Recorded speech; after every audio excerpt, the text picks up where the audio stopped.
सभी को नमस्कार। आज का जो वीडियो है स्पेशली 12th क्लास के बच्चों के लिए है। जैसा कि 12th क्लास की जो फर्स्ट बुक है उसका जो पहला चैप्टर है दो ध्रुवीयता का अंत, उसमें जो पहला टॉपिक है वो है हमारा सोवियत प्रणाली।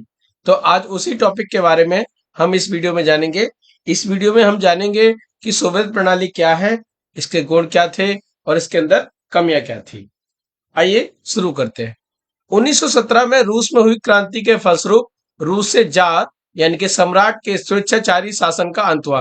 देखिए उस टाइम जो है जार का शासन हुआ करता था, जिसको सम्राट भी कहते थे, और उसका शासन शासन कहीं ना कहीं इस प्रकार का था कि वो कहीं ना कहीं तानाशाही भरा था, निरंकुश था, स्वेच्छाचारी था। और इस शासन का जब क्रांति से अंत हुआ उसके बाद जो है यूएसएसआर यानी कि सोवियत संघ का उदय हुआ। इस क्रांति के फलस्वरूप न केवल जार के अत्याचारी शासन का अंत हुआ, साथ के साथ किसानों और मजदूरों की सत्ता प्राप्त हुई, क्योंकि इससे पहले जो सत्ता थी वो जमींदारों, सामंतों, पूंजीपतियों के हाथ में थी। तो सत्ता का हस्तांतरण किसानों और मजदूरों की तरफ हो गया। अगर इस क्रांति की अगर हम बात करें तो इस क्रांति के नायक रहे व्लादिमीर लेनिन। उन्हीं ने ही इस क्रांति को बहुत अच्छे से लीड किया और इस क्रांति को सफल बनाने में अपना महत्वपूर्ण योगदान दिया। वास्तव में ये जो क्रांति थी वो पूंजीवादी व्यवस्था के विरुद्ध थी। आप जैसा कि जानते हैं कि पूंजीवादी व्यवस्था वास्तव में निजीकरण पर बल देती है, निजी संपत्ति पर बल देती है और पूरे के पूरे सिस्टम को प्राइवेटाइजेशन की बात करती है, यानी कि जिसमें निजी संपत्ति पर अधिक बल दिया जाता है और कल्याण और सामाजिक व्यवस्था को दोहरे दर्जे पर रखा जाता है। तो यह क्रांति उसी पूंजीवाद के विरुद्ध थी और वास्तव में इस क्रांति के माध्यम से समता मूलक समाज की स्थापना पर बल दिया गया। समता मूलक समाज क्या होता है ये जानते हैं। समता मूलक समाज का मतलब होता है कि संसाधनों पर सभी का हक हो, चाहे वो अमीर हो या हो गरीब हो, सभी को संसाधन उपलब्ध हो। इस क्रांति के माध्यम से निजी संपत्ति को समाप्त किया गया और समानता पर बल दिया गया। उनका मानना था जब तक निजी संपत्ति रहेगी तब तक असमानता बनी रहेगी। तो अगर हमें समानता को लाना है या असमानता को खत्म करना है तो निजी संपत्ति की समाप्ति करनी होगी। इस तरह से कम्युनिस्ट पार्टी का उदय हुआ और कम्युनिस्ट पार्टी उस टाइम सबसे प्रमुख दल यहां पर था। अगर अन्य दलों की बात करें तो इस क्रांति के बाद जब कम्युनिस्ट पार्टी का उदय हुआ, कम्युनिस्ट पार्टी सत्ता में आई और कम्युनिस्ट पार्टी शासन करने लगी, तो कोई और दल था ही नहीं या नाम मात्र के थे। यानी कि कम्युनिस्ट पार्टी सबसे धुरी पार्टी थी, सबसे मेन पार्टी थी और वही सर्वे सर्वा थी। अगर हम बात करें जब इस कम्युनिस्ट पार्टी के शासन की बात करें तो उस टाइम जो अर्थव्यवस्था थी वो योजनाबद्ध हो गई, यानी कि उन्होंने अपने तरीके से अर्थव्यवस्था को चलाना शुरू कर दिया और पूरा का पूरा जो सिस्टम है वो राज्य के नियंत्रण में आ गया। ये जितने भी समाजवादी देश थे उन सभी को दूसरी दुनिया के देश भी कहा जाता है। पूर्वी देशों को फांसीवादी ताकतों से आजाद कराकर धीरे धीरे अपने समूह में लाने का काम सोवियत संघ के द्वारा किया गया। यानी कि अगर पेपर में क्वेश्चन आता है कि दूसरी दुनिया के देश किसे कहा जाता है तो हम लिखेंगे या टिक करेंगे कि जो समाजवादी देश है वही दूसरी दुनिया के देश कहलाते हैं। जहां तक अपने ग्रुप में शामिल करने का बात है तो आपको पता है कोई भी देश अगर किसी दूसरे देश को अपने ग्रुप में शामिल करता है तो उसका मुख्य उद्देश्य अपनी शक्तियों को बढ़ाना होता है।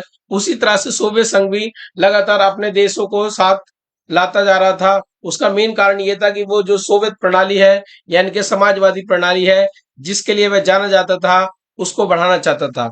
आपको पता है कि विश्व में दो महाशक्ति हुआ करती थी, एक अमेरिका और एक सोवियत संघ। अमेरिका जहां पूंजीवादी का प्रतिनिधित्व करता था, वहीं सोवियत संघ समाजवादी का प्रतिनिधित्व करता था।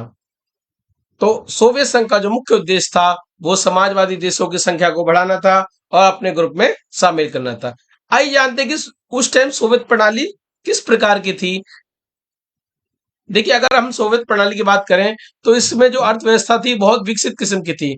विकसित अर्थव्यवस्था का यहाँ तात्पर्य यह था कि वहां पे उत्पादन की आर्थिक गतिविधियां हों या अन्य सभी गतिविधियां हों वो काफी उच्च दर की थी, जिसकी वजह से जो अर्थव्यवस्था थी वो विकसित अर्थव्यवस्था कहलाती थी। उत्पादन अच्छी संख्या में, अच्छी मात्रा में होता था और बाकी सभी चीजें बहुत अच्छे से कार्य कर रही थी। अगर उनकी संचार प्रणाली की बात करें तो उनकी जो संचार प्रणाली थी वो काफी उन्नत किस्म की थी। अगर हम सब उन्नत से मतलब समझे तो इसका मतलब ये था कि वो हाई क्वालिटी की संचार प्रणाली थी। उनके बीच का कम्युनिकेशन बहुत ही अच्छा था, बहुत ही स्ट्रांग था। सोवियत संघ को एक मजबूत बनाने में उसके जो विशाल ऊर्जा संसाधनों का महत्वपूर्ण योगदान था। चाहे वो खनिज हो, चाहे वो तेल हो या लोहा हो, किसी भी तरीके से सोवियत संघ इस मामले में संपन्न हुआ करता था क्योंकि उसके पास विशाल ऊर्जा संसाधन थे। अगर हम यातायात की बात करें तो सोवियत संघ के पास जो है यातायात के सुगम साधन थे। वे बड़ी आसानी से एक स्थान से दूसरे स्थान पर जा सकते थे, इसलिए उनका विकास निरंतर होता गया। साथ ही साथ उनका विकास लगातार बढ़ता गया। अगर उनके घरेलू उपभोक्ता उद्योग की बात करें तो वो भी काफी उन्नत किस्म का था। वहां पर पिन से लेकर कार तक का उत्पादन होता था।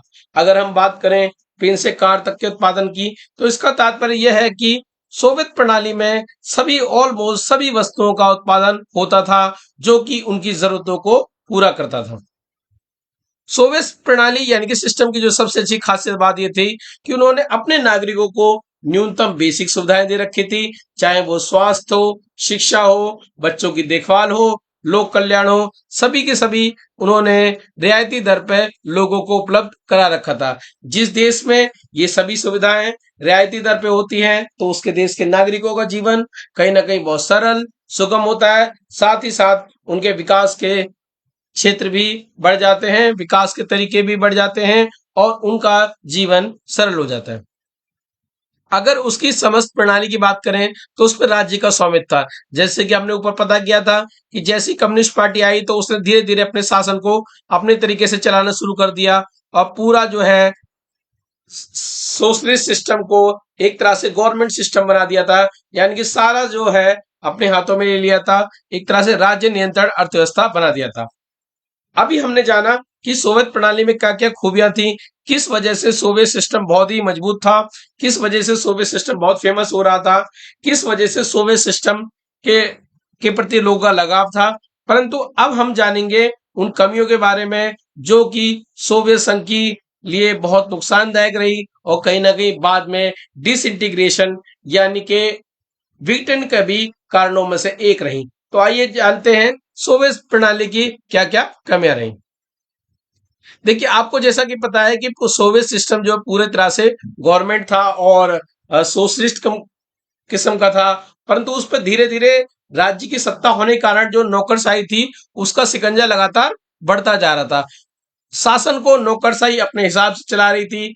वह जनता के प्रति ना तो जवाबदेह थी और ना ही जनता के प्रति वफादार थे। कहीं ना कहीं नौकरशाही शासन को अपने हाथ में लेकर अपने मन मुताबिक सिस्टम को चला रही थी। पूरा का जो पूरा सिस्टम था वो सत्तावादी प्रणाली के तहत हो गया था। यानी कि जनता की कम सुनी जा रही थी, नौकरशाही का शासन ज्यादा होता जा रहा था। कहीं ना कहीं राज्य का शिकंजा यानी कि राज्य का लोगों के जीवन में हस्तक्षेप बढ़ गया था। यानी कि कम्युनिस्ट पार्टी एक इस तरह का शासन कर रही थी, कहीं ना कहीं वह लोगों की लोकतांत्रिक अभिव्यक्ति को नुकसान पहुंचा रही थी और परिणाम यही हुआ कि लोगों को ना तो लोकतांत्रिक और ना ही अभिव्यक्ति की आजादी थी। अब लोगों को अगर कोई समस्या होती थी तो उनको भी लोगों को चुटकुलों या कार्टून के माध्यम से दर्शाया जाता था। यानी कि लोग को अगर कोई गुस्सा होता था सिस्टम के खिलाफ या कोई परेशानी होती थी तो वे डायरेक्ट तो नहीं बोल पाते थे क्योंकि सत्तावादी प्रणाली उन्हें ऐसा करने से रोकती थी। तो लोग चुटकुलों और कार्टून के माध्यम से अपनी अभिव्यक्ति को करते थे। जहां तक कम्युनिस्ट पार्टी और उसके शासन की बात है तो वो जनता के प्रति कोई जवाबदेह नहीं थे। जनता के प्रति जवाबदेह का मतलब होता है कि एक सिस्टम काम करता है जिसमें जो भी हो रहा है उसमें जनता के प्रति जवाबदेही होनी चाहिए क्योंकि जो भी शासन होता है वो जनता के लिए होता है। परंतु कम्युनिस्ट पार्टी ऐसा करने में असफल रही और जनता के प्रति जवाबदेह नहीं थी, जिसकी वजह से जनता में सोवियत सिस्टम के प्रति आक्रोश लगातार बढ़ता जा रहा था। वहीं लोगों ने पाया, अन्य गणराज्यों ने पाया कि इस सोवियत सिस्टम में कहीं ना कहीं सबसे ज्यादा जो प्रभुत्व है वो रसिया का है और अन्य गणराज्यों की लगातार उपेक्षा की जा रही है। इसी के कारण लोगों का सोवियत सिस्टम से विश्वास उठता जा रहा था। अगर अन्य कमियों की बात करें तो हथियारों में अमेरिका की बराबरी के चक्कर में सोवियत संघ को काफी नुकसान हुआ। सोवियत संघ ने हथियारों को बनाना शुरू कर दिया। उसने सोचा कि कहीं ना कहीं हम अमेरिका के बराबर आ जाएं, परंतु उसका परिणाम क्या हुआ? उसका परिणाम यह हुआ कि वह बुनियादी सुविधाओं में पिछड़ता चला गया। आप सभी को जैसा कि पता है कि मान लो सपोज दैट हमारे पास कुछ लिमिटेड पैसा है और एक किसी खास मद के लिया हुआ है। अगर उस मद की जगह हमें किसी और मद में लगाना पड़ जाए तो उस जिस मद के लिए पैसा इकट्ठा किया गया था उसमें कमी आ जाएगी। और वही सोवियत संघ के साथ हुआ। सोवियत संघ जो अच्छे से बुनियादी सुविधाएं दे रहा था, अमेरिका के साथ हथियारों की दौड़ के चक्कर में उन बुनियादी सुविधाओं को कम करता गया। उसी के परिणाम स्वरूप लोगों में आक्रोश बढ़ता गया। राजनीतिक और आर्थिक आकांक्षा नहीं पूरी हो पा रही थी। लोगों को लग रहा था कि उनको दबा के रखा हुआ है। लोगों को लग रहा था कि जो सिस्टम है कोई लोकतांत्रिक नहीं है। और आर्थिक रूप से भी कहीं ना कहीं हालात जो बहुत ज्यादा बिगड़ते जा रहे थे, क्योंकि सोवियत सिस्टम जो पहले जैसा नहीं रहा था। कहीं ना कहीं लोगों की आर्थिक आकांक्षाओं को पूरा नहीं कर पा रहा था। और जो सोवियत संघ की जो सबसे बड़ी कमी थी, जो कि 1979 में अफगानिस्तान में हस्तक्षेप कर दिया। और यही हस्तक्षेप कहीं ना कहीं सोवियत प्रणाली को ध्वस्त करने का सबसे बड़ा कारण बना। और उसका परिणाम ये निकल के आया कि खाने पीने के में भी भारी कमी पड़ी। लोगों को बुनियादी वस्तुओं की अभाव होने लग गया। इसके परिणाम स्वरूप जो सोवियत सिस्टम था बहुत ही कमजोर हो गया और लोगों की जिंदगी बहुत ही ऐसी हो गई कि लोगों को लगने लग गया कि अब सोवियत सिस्टम में रहना, सोवियत संघ के साथ रहना बड़ा मुश्किल है। इस तरह हमने देखा कि सोवियत प्रणाली किस किस कमियों के साथ गुजर रही थी। इस वीडियो के माध्यम से आपने जाना कि सोवियत सिस्टम क्या था, सोवियत सिस्टम की अच्छाइयां क्या थी, साथ साथ सोवियत सिस्टम की कमियां क्या थी। अगर आपको ये मेरी वीडियो अच्छी लगी हो तो आप सभी मेरे चैनल सोनू कश्यप सर को सब्सक्राइब करें, ताकि इसी तरह आपको नई नई वीडियो लाता रहूं और आपके टॉपिक को अच्छे से कवर कराने में आपकी पूरी हेल्प करते रहूं। अगली वीडियो में किसी और टॉपिक के साथ बहुत जल्दी मिलेंगे। तब तक के लिए टाटा बाय, धन्यवाद।